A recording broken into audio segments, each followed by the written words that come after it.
Hey friends, welcome to episode 590 of the My 123 Cents podcast. And I believe that would mean we're about 30 weeks away from episode 619. I don't do math very well. It's sometime in September. Still aiming for Rey Mysterio because Dominic has been cursed. And I don't want to have that bad mojo going on here. Chad, what's going on? How are you? I'm doing good. Dom is also from San Diego, I know, which but he's cursed. Why would I he's want? cursed. Well, if he's cursed, then he'll probably have to do this show. I'm just saying that he has the 619 connection as well. Yeah, that's And again, who are you going to get for 615 from the Nashville region? Are you going to I bring guess Jarrett back? Are I you going guess to I bring, could reach out to Double J. I do yeah. have Double J's number, actually. I don't know if it's his current number, but at one time, Yeah, and I Jeff have Jarrett and I that girl I were met at the bar texting. last night's number two. um, yeah, Anyway, you mentioned 615. People don't know that though. I'm trying to think of there are any other good numbers coming up between 590 and 619. 619.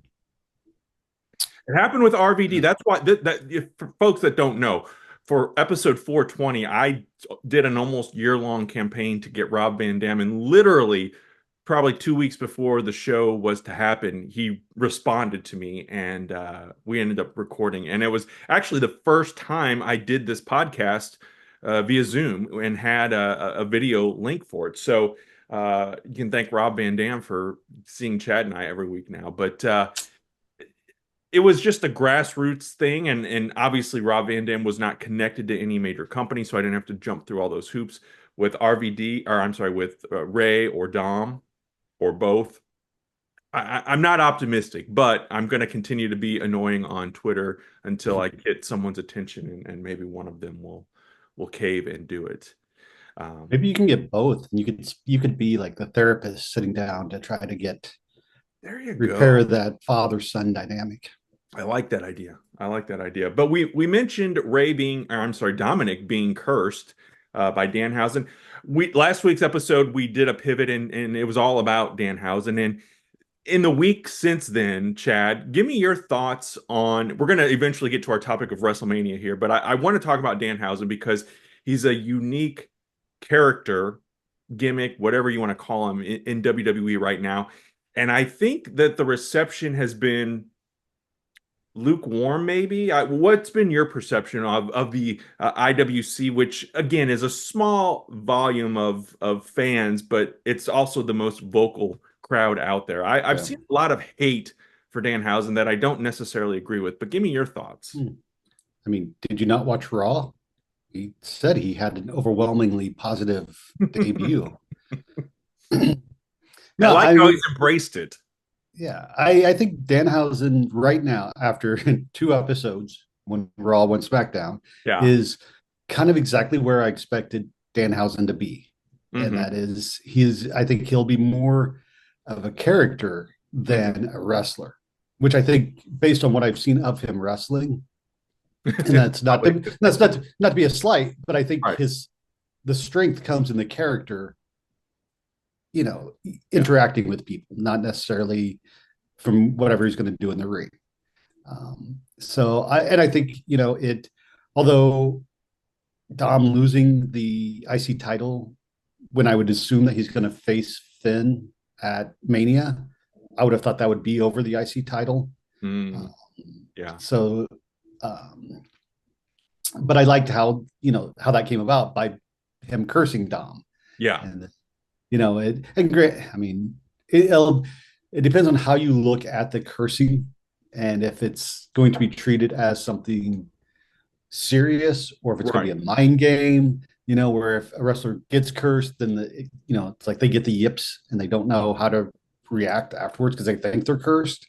Yeah. Uh, but yeah, and now I mean, sadly, he got saddled with the Miz on SmackDown, so I think Danhausen may be cursed. Well, and it comes down to again the wrestling logic, applying the logic to an illogical situation. One would say, well, why doesn't he just curse Cody now and Hmm. go after the undisputed championship, or Yeah. Well, I guess he cursed the audience after his lackluster debut. Well, and do you think he'll, because I've seen a variety of opinions Mm, from the wrestling pundits, the voices on wrestling, if you will, the reaction videos that we see of the over the top fans watching, and yeah. I think probably hamming it up a bit for the camera, but I've seen mixed reactions from that crowd as well. But really, a lot of the wrestling, I don't want to use the word cynic, but those folks have been pretty positive about it. Do you think a year from now we'll still be talking about Danhausen being in WWE, or is this going to be a flash in the pan and he's relegated to main event duty and we don't see him again? Is he going to fade into oblivion? I again, for me, I think he'll take the place of truth, of art, Okay. not truth, but our truth, Ron Mhm. Achilles, where he'll just be that wacky backstage presence, or come out during a match and do something crazy. I don't think he again. I don't see him being headlining WrestleMania 42, 43. Mhm. Um, and although, I mean, according to rumors, which have never been wrong, Danhausen is getting main event level money, Mm. which I don't. If that's true, then good job on Danhausen for. Right. But I can't. I can't imagine a unproven commodity getting a contract like that. That Right. just even though Pepsi Phil is his good friend and supporter, um, and I don't know, maybe the Rock Dwayne will likes him too. Who knows? But no, I mean, I think Danhausen will do well, as we discussed last week. I think he'll do well because I think the merchandise Mhm. will keep him. Even if he's not on TV every week, I think he has a big enough following that will support him. Yeah. I agree. I agree, and like we talked about last week too, he's an attraction. Obviously, these first couple of weeks, or maybe even month or two, put him out there, but then we don't necessarily need to see him cursing someone every week. Right. So, but speaking of curse, I think you are probably feeling more cursed than I, with Cody Rhodes recapturing his third heavyweight championship, going into WrestleMania now.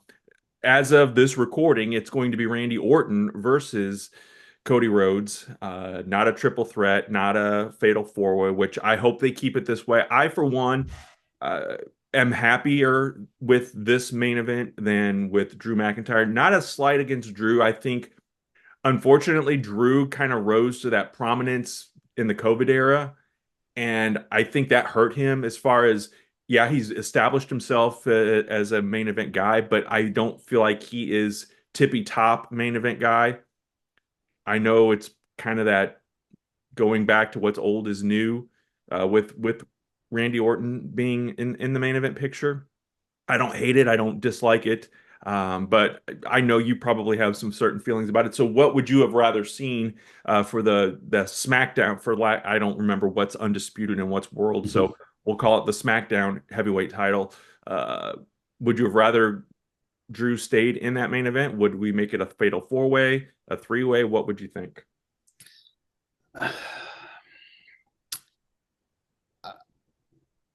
I don't know if I'd go with multi-man because I think multi-man matches at Mania have become kind of a crutch. Yeah, Um, I agree.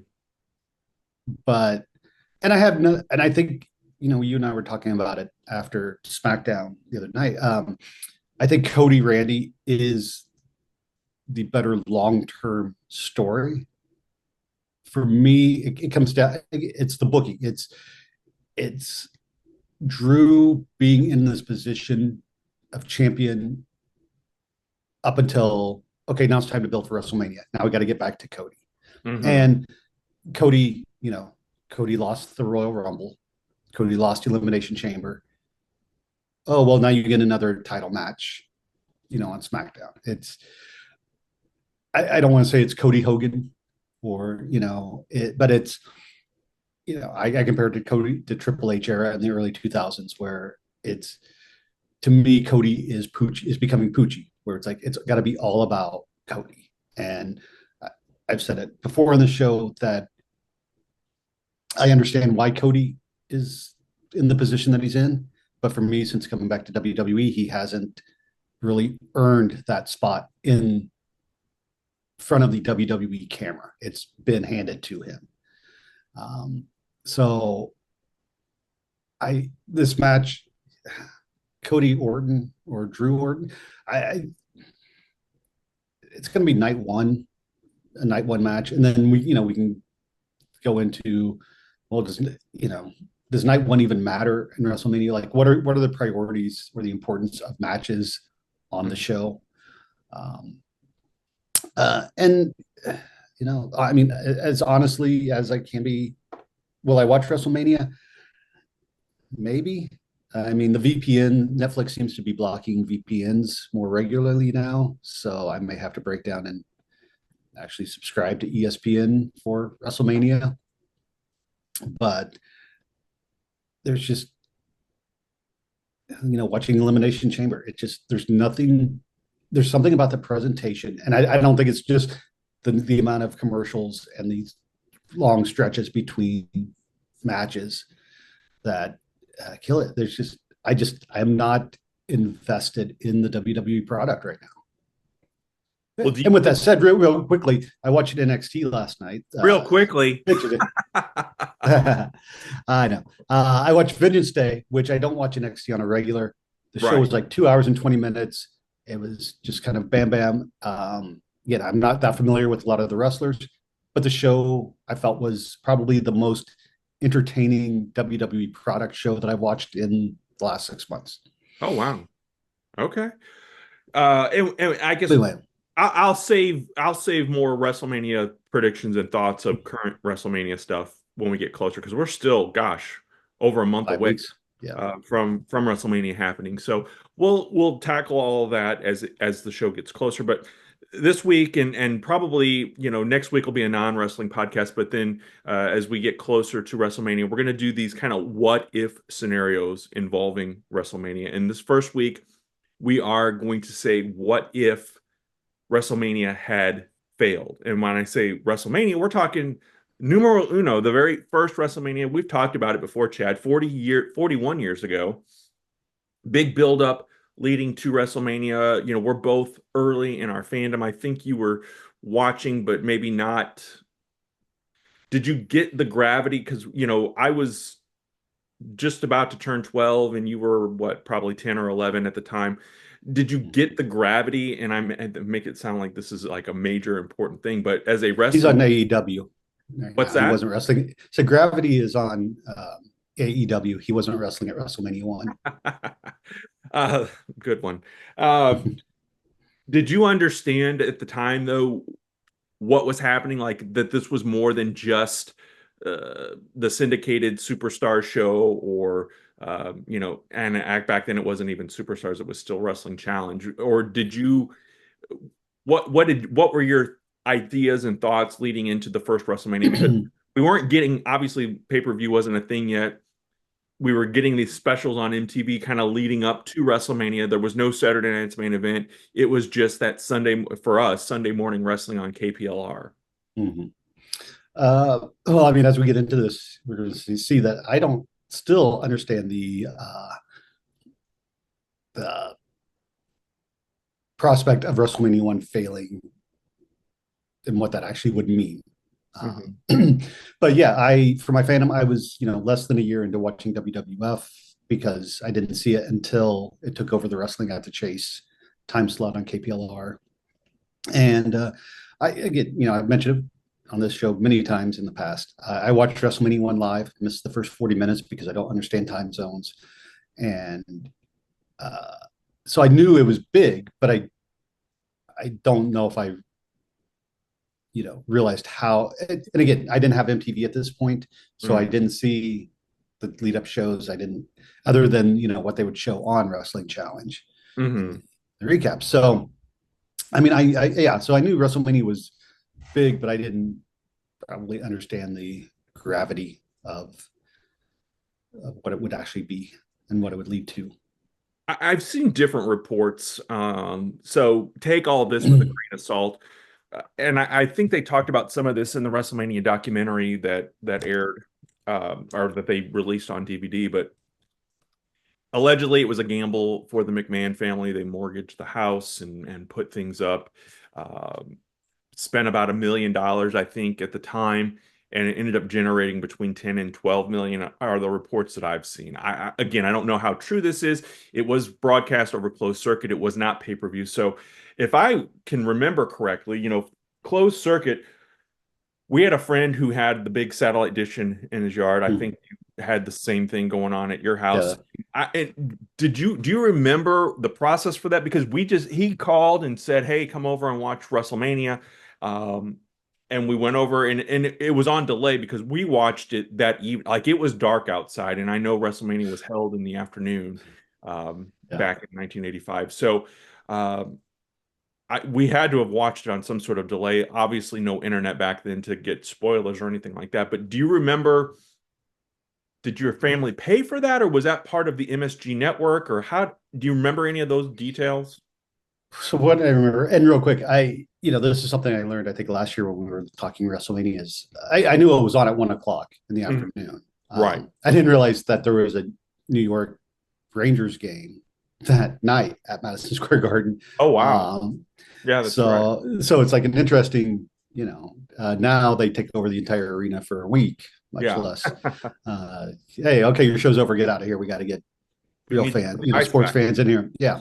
So from my understanding, as a kid who did not pay attention to anything that my parents did, Mhm. we had the giant satellite, which is how I watched it because I watched it on MSG Network. And I believe in 1985, you just bought the satellite, you got your box, and that was it. Mm.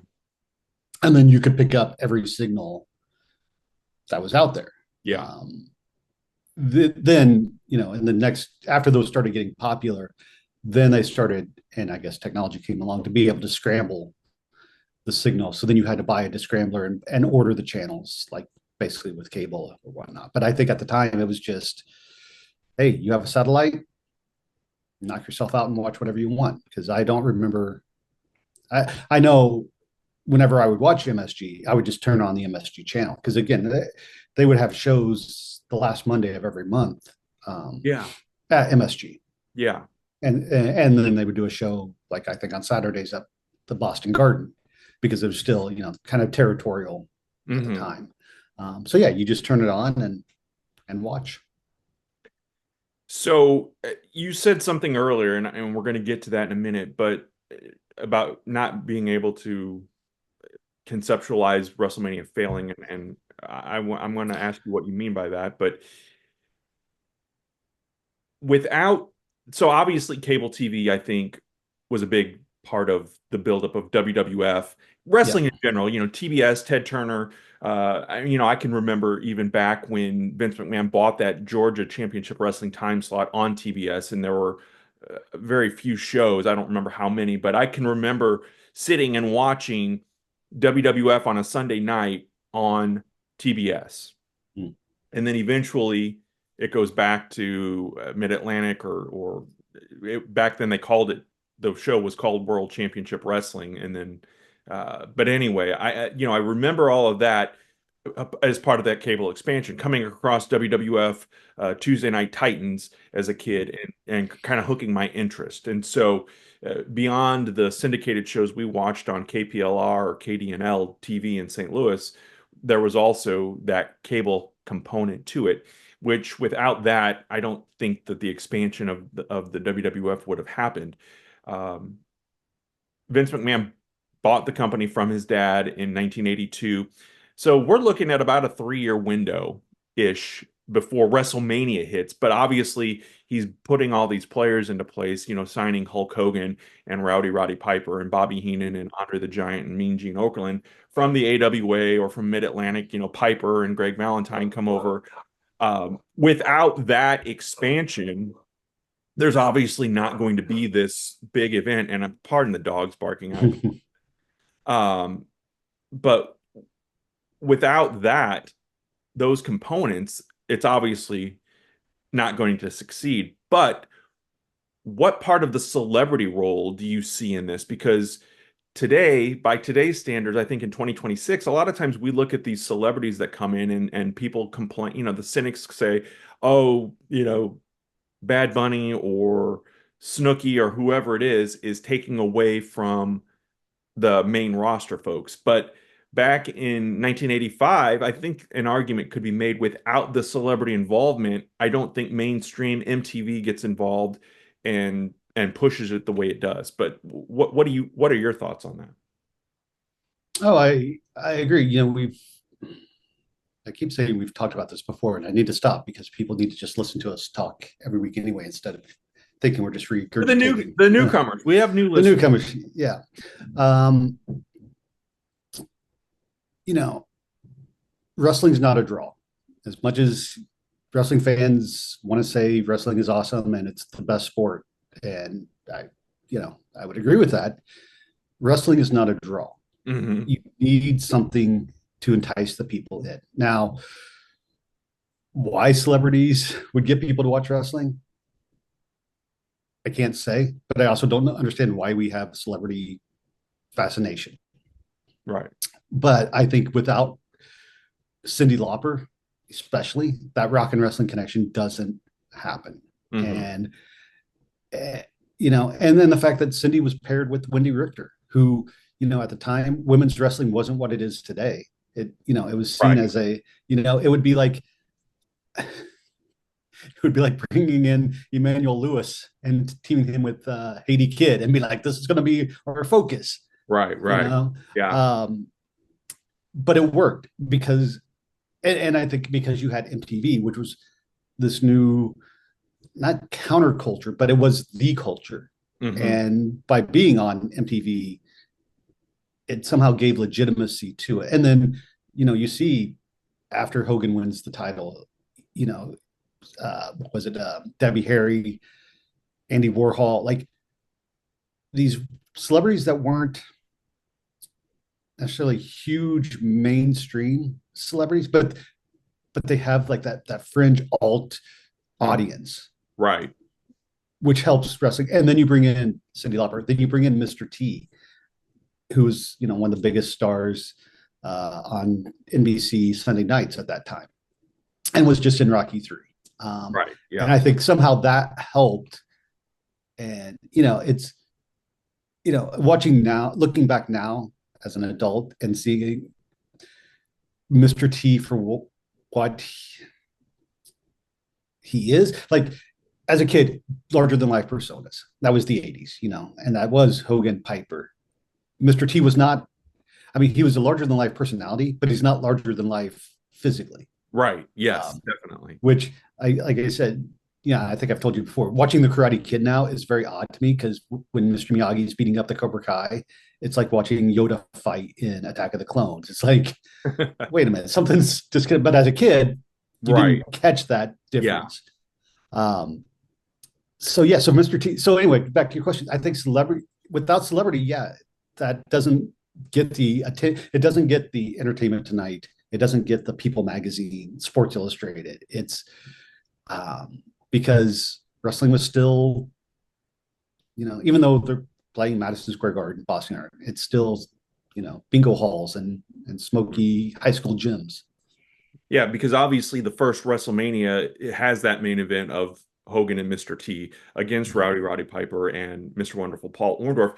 The road, I guess the original road to WrestleMania is that War to Settle the Score um, show on MTV. I think it was in like January or February of 1985, and it's Hulk Hogan and Roddy Piper wrestling that night, and then Mhm. Orndorff and Orton interfere, which then prompts Mr. T to come out and save the day.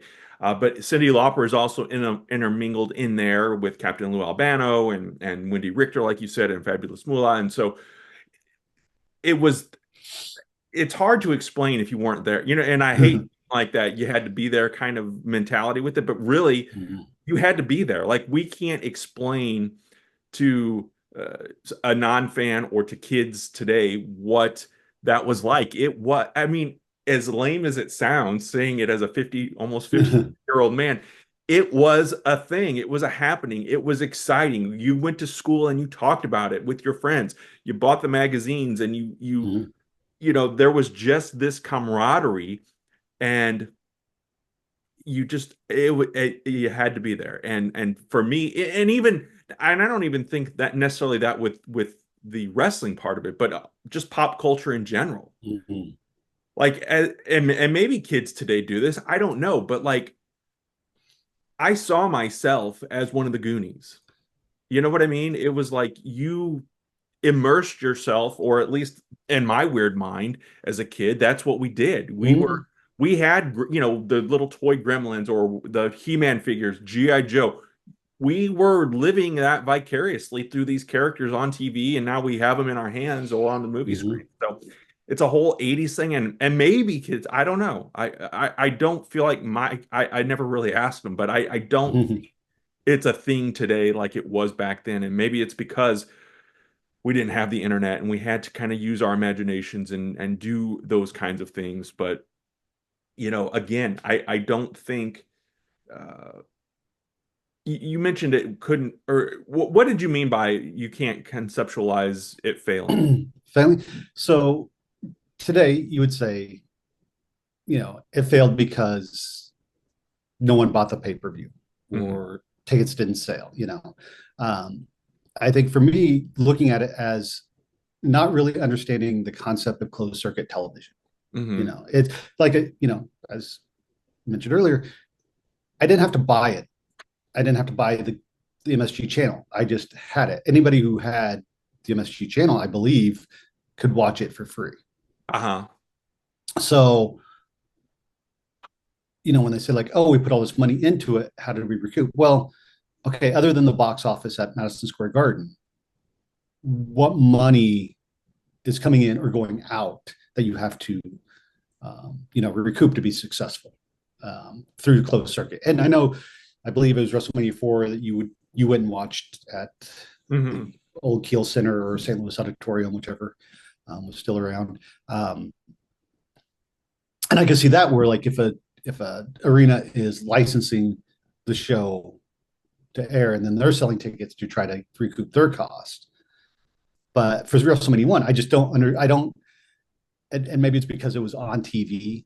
Um, Again, unless no one came to Madison Square Garden, where's the how would it fail? I guess if that makes sense.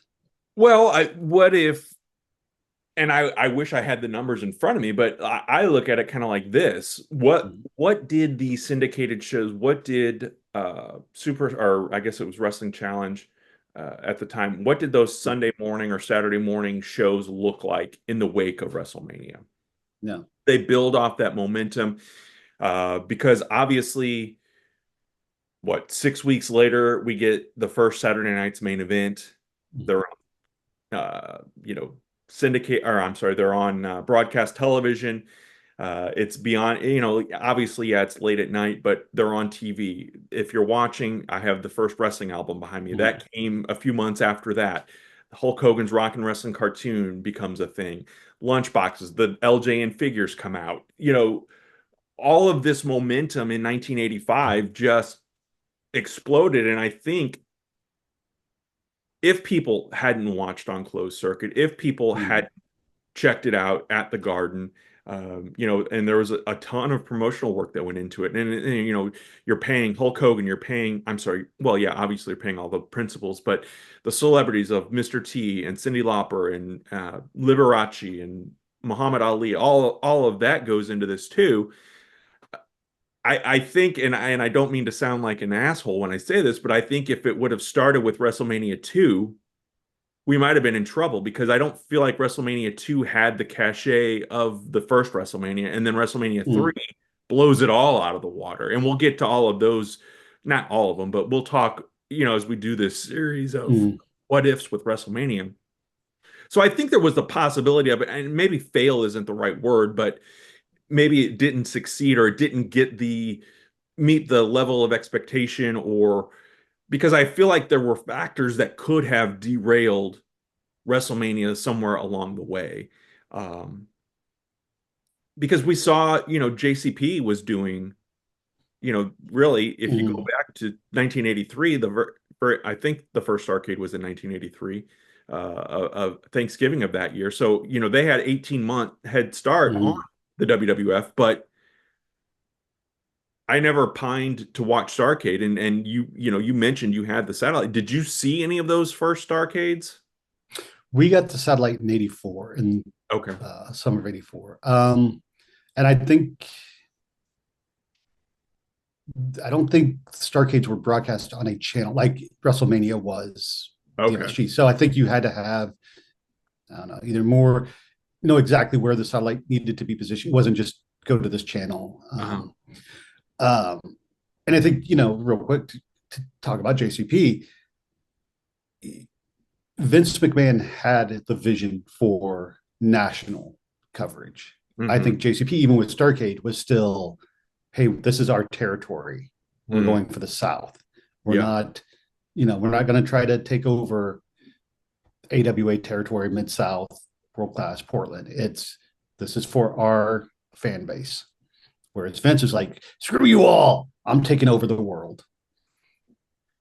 Do you think that's a bad thing? I know that uh, and I'm not being a Vince McMahon sympathizer or defender or anything, what's going on right now, or what allegedly went on back then. Do you think, did he kill the territories? Like, in your heart of hearts, do you think that he did that, or did he, was it, like Coke and Pepsi? You make a choice, and once you start choosing that one side, it grows and gets stronger and stronger. So then he Mm-hmm. is able to flex more and spend on the big names and getting the deals. Now, maybe some of the stuff he did with the pay-per-view companies and threatening to not let them broadcast WrestleMania or whatever the case may be, may have hurt. But what are your thoughts on that? Yes, Vince McMahon killed the territories, Mhm. but so what? I mean, again, that's because he had a vision bigger than what wrestling was doing at that time. If he didn't, would we be here today Right. talking about WrestleMania 42? Right. Well, and Would we be talking about WCW still being on TV? No. I think Vince killed it, but it needed to evolve. And it was just that with cable coming into play, you know, even though JCP was on TBS, it's they were the follow up to the Andy Griffith show. It wasn't like people were going to go out of their way to tune into to WCW Saturday Night or JC, whatever the Saturday Night was before WCW. Um, it's just business, and like you said, it's I think as we have seen with the success of WCW in the late '90s and currently with the moderate success of AEW, there is room for more than one company, even if one company isn't, even if they're not neck and neck. You have that thing, and for the wrestlers themselves, had Vince McMahon not done that, you know, would you still be getting paid in hot dogs and handshakes? hmm So yeah, and I asked this question probably years ago now at this point, and I don't even remember what prompted me to ask the question, but is it better to do it first or is it better to do it better? better. And yeah, everybody responded to that and said better because, like we said, JCP had an 18-month head start. They had two Starcades under their belt by the time the first Yeah. WrestleMania rolled around. But there was just something about the and I think it goes back to what you said at the beginning. Wrestling isn't the draw. It's the characters, it's the drama, it's the stories, it's, the larger than life. And JCP, for all of its benefits, and I loved Ric Flair and Barry Windham and Lex Luger and Sting and all of those guys, The Gambler. the Gambler, but Hulk Hogan and Macho Man Randy Savage and Roddy, Andre the Giant, literally larger than life. Yeah. It blew them out of the water. Oh, I got to Yeah. throw Dusty in there as well. That's it. Those are all great characters, but there was just something when it comes down to it that it was just different. different than, Yeah. and I think fans at that point, because you catch those 80s kids like us, the Gen Xers who are Mhm. into the action heroes, the GI Joe, the um, uh, He-Man, and the Masters of the Universe, and now you've got these real life versions of that on WWF programming. And so yeah, Mhm. I'm gonna buy the dolls and I'm gonna listen to the album Action and bring my figures. lunch. What? Oh yeah, action. Action figures. And that's where I think, and not to crap on JCP, but I feel like we've talked about this before too. That was one of their downfalls, was not capitalizing, because they definitely, I go back now and watch some of that stuff on you probably YouTube or social media, not so much because I don't know where they house all the stuff from They back in the don't. day, but you watch the Rock and Roll Express and the comeback and the heat, the fire that they, Hot tag, yeah. the heat that the Horsemen had, beating up Baby Doll or Magnum TA or Dusty.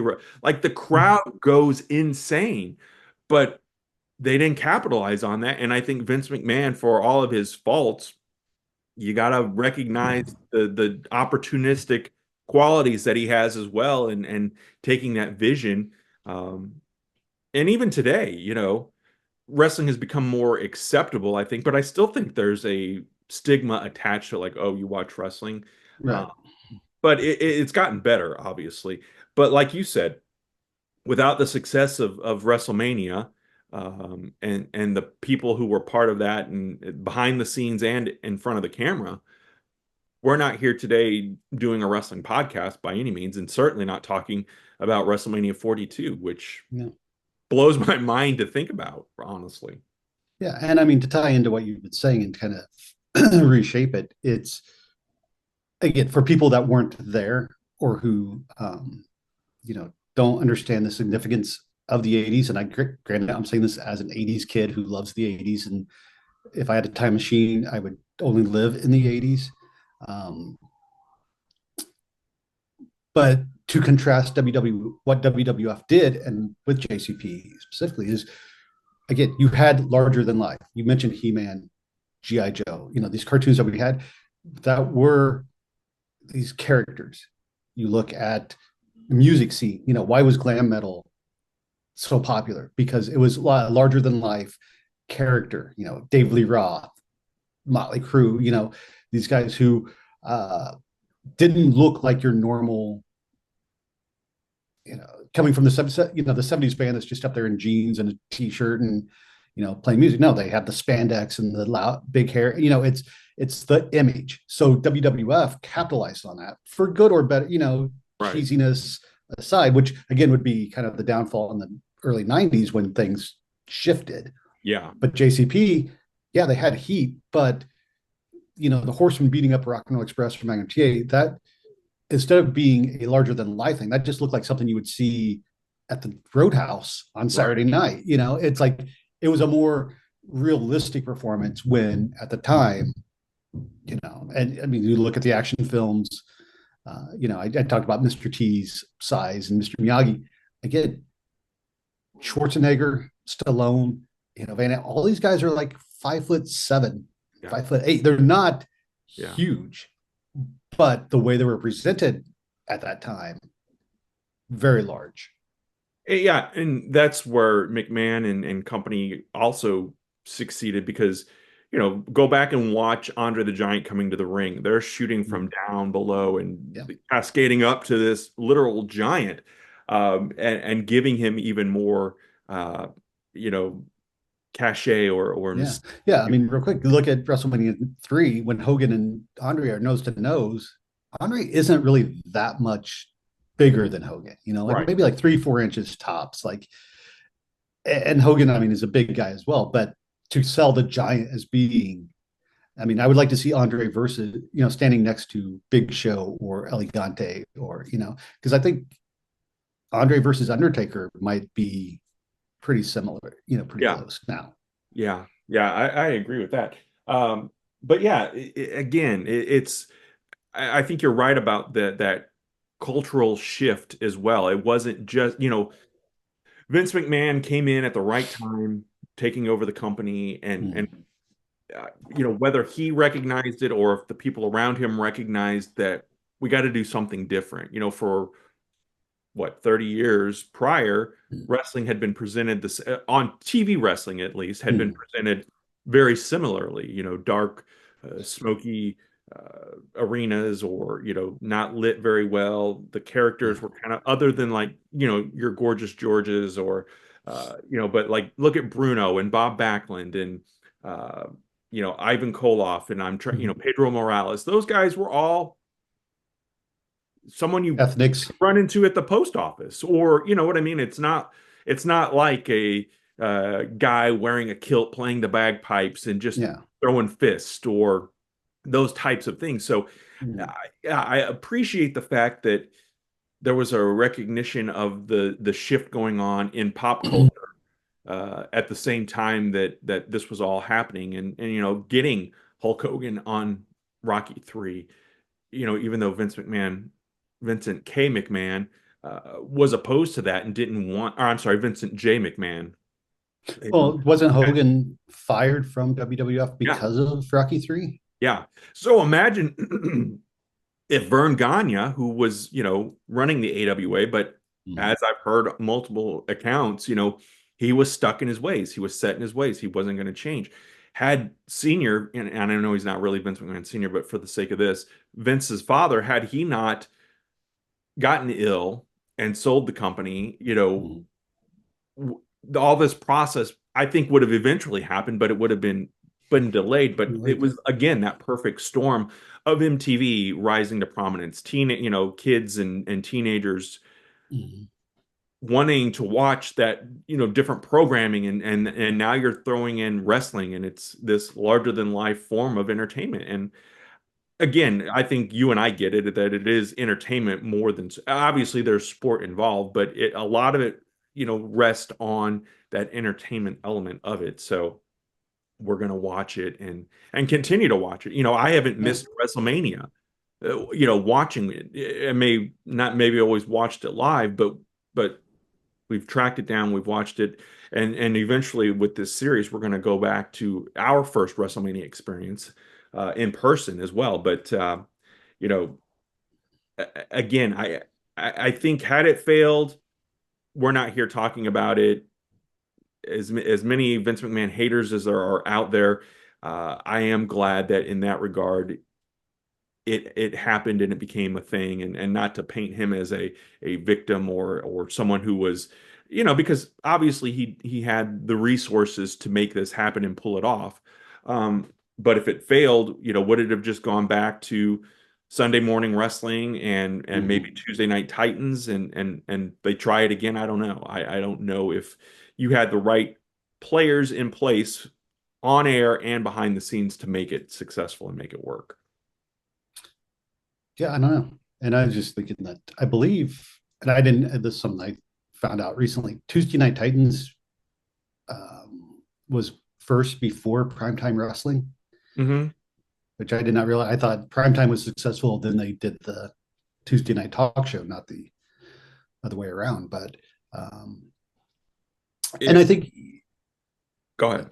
I was going to say, and that again, that Tuesday Night Titans is something that works because, or helps to expand, because it gives you the personality behind the performer. And Hmm.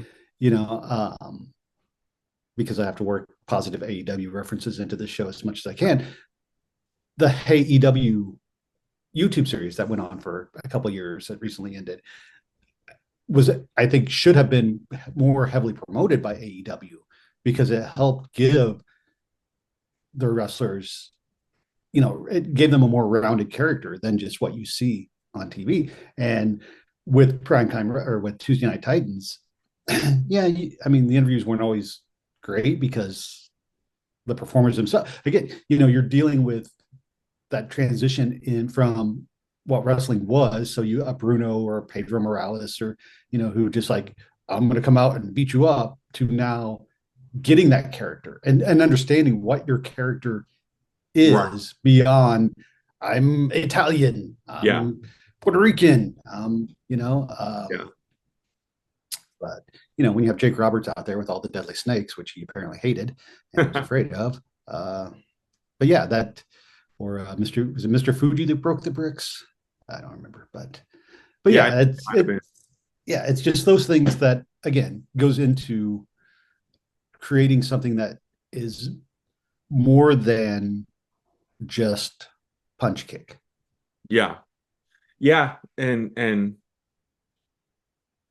I'm trying to think back, it was the summer of 83, I know for sure, and we were flipping the channels and I had some friends over and we came across wrestling and it was WWF, it was on cable.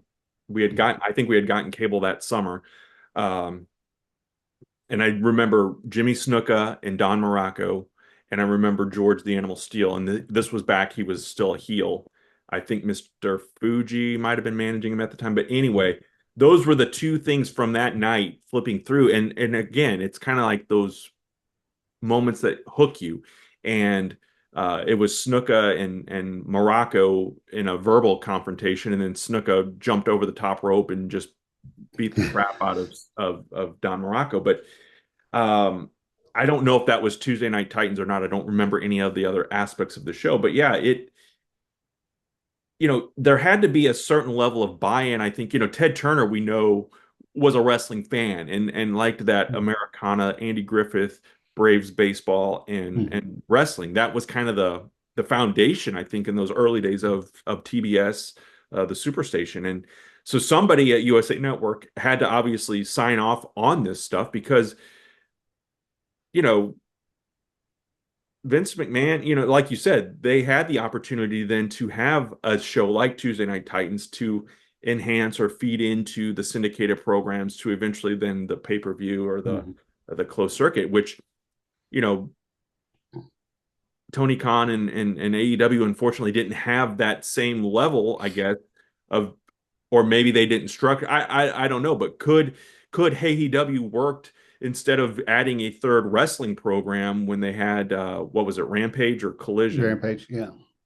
Well, Instead Rampage was second, Collision was third, but make Collision a Saturday night show of AEW where you kind of get the personalities, the behind the scenes stuff to then feed into the Wednesday and Friday night programming. I don't know if something like that, and because again, back then in the 80s, cable was new. We were exploring, we're checking things out, and now you have not only cable or streaming, but you have everything in your so I mean, I can tell you how many times I'm watching Raw on Netflix on the TV, but I'm still scrolling TikTok or Facebook Reels or watching stuff simultaneously. So, back in the day, we flipped channels to watch Raw or Smack or Nitro, and now it's I have it in my hand, or I've seen you before. You've posted you're watching one thing on your TV and something else on your laptop. So, and something uh, else on my phone. yeah, So the consumption level has drastically changed too. So I don't know if wrestling could have become a thing that it is today. In today, if the it's say technology some, today yeah. existed then, how would things have looked as well? Will Real American Freestyle, for example, that Eric Bischoff is trying to get off the ground? I mean, I've heard good things about it, but will it ever live up to or get the success that UFC or because the Mhm. technology is all different as well. So that I think that plays a big factor in things too. Yeah. Yeah. And while you were talking, it just made me think that we really need a wrestling variety show.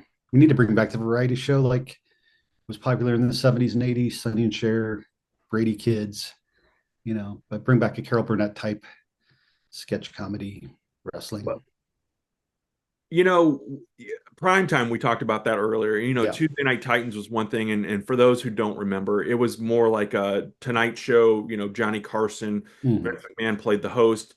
Lord Alfred Hayes was the Ed McMahon and kind of the sidekick, and then they would bring out a wrestler or a manager or someone. They'd interview him, and then they'd toss to a match. I think is how the concept typically worked.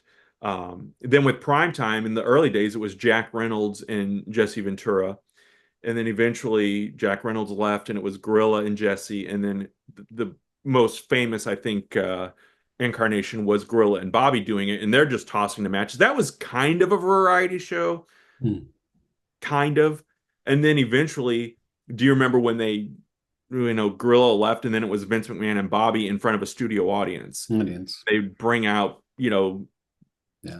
the Berserker or the Warlord or Earthquake, and he made the snake burgers, and then eventually, right before it ended, it was just a roundtable discussion, and then they would toss the matches. So it's been an interesting evolution, and really, Raw for 3 years now has been the same. It's a wrestling show, but Mhm. I think you're right. I do think there's probably room for some more of that, and like you said with AEW, or what was the Young Bucks show, the Being the Elite, or Being the elite. Yeah. It you know, still comes out every Monday. Yeah. oh, it does. Okay, Mhm.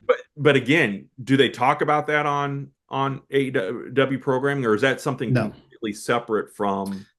I mean, I think being the lead Product. is pretty much pretty because it's basically now just the Young Bucks. Okay. Um, and then they'll do like little segments of stuff with maybe with some guys from backstage. But um, I mean, it went on hiatus for about a year, I think, while the Young Bucks were doing their heel EVP personas.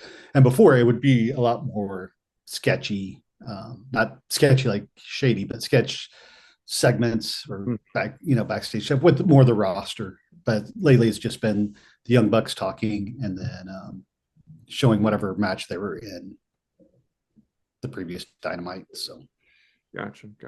Well, Chad, is there anything else you want to add or weigh in about WrestleMania, the early days of WrestleMania before we wrap up this week's episode and look forward to the next What If with WrestleMania?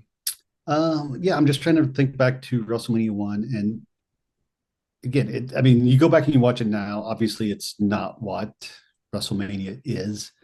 And and it's shocking how I want to say how poor, both of us work in television, have that background of how like state things weren't really set up to be like, okay, you're gonna, Lord Alfred Hayes is staying like in the middle of the aisle, and Yeah. guys are walking back and forth by when either before or after a match. It's like the staging wasn't, and who knows what type of equipment, how much equipment they had. Do they have, is that a camera that they would then use for the match later Right. on for an angle? So they're just trying to double.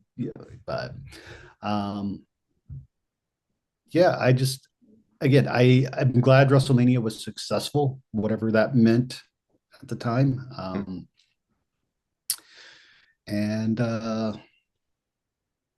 I'm still disappointed that the U.S. Express lost the tag team titles. That was That I was think that was the first match I saw when I tuned in, and it was not a good start. yeah, that was as a young US Express fan back in the day, that was pretty disheartening. Yeah, Pretty and I just read that President Trump wants Iron Sheik to take over Iran, so someone really needs to tell him, not gonna happen.